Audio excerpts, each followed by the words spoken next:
indikasi sederhananya, bila investor internasional masih belum mau tanda tangan di Jakarta, maka rule of law kita belum dipercaya.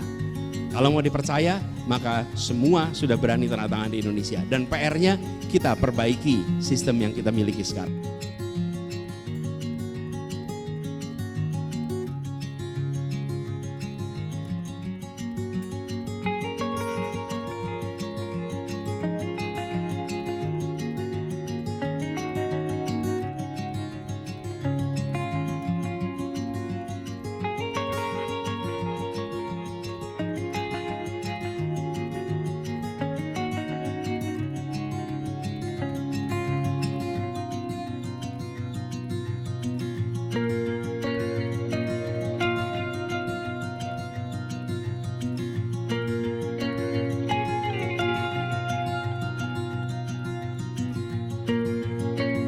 Anggaran negara untuk kesehatan dan pendidikan tidak boleh lagi dipandang sebagai biaya.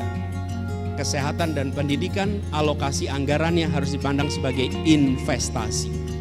Investasi.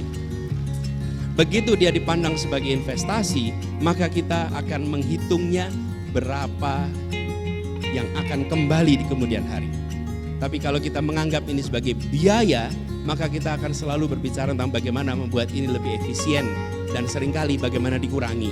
Dan ujungnya alokasi untuk pendidikan dicoba diratakan sana sini, yang penting 20% terpenuhi, walaupun kenyataannya tidak mengubah kondisi pendidikan dan kesehatan di masyarakat. Ini harus diubah. Lalu kedua adalah persoalan hukum. Kita semua menyadari bahwa sebuah negeri ini akan maju bila aktivitas perekonomian, aktivitas sosial, aktivitas budaya itu semua ditopang dengan adanya kepastian hukum, rule of law.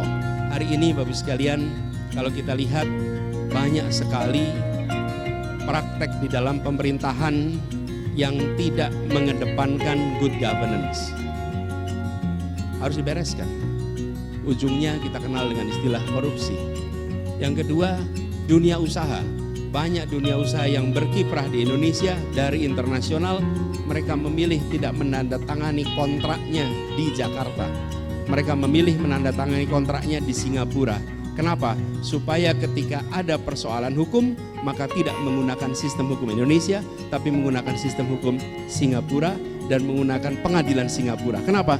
Karena mereka tidak percaya bahwa di sini akan bisa mendapatkan keadilan yang sesungguhnya. Saya sempat bilang, sampai kapanpun kita, indikasi sederhananya, bila investor internasional masih belum mau tanda tangan di Jakarta, maka rule of law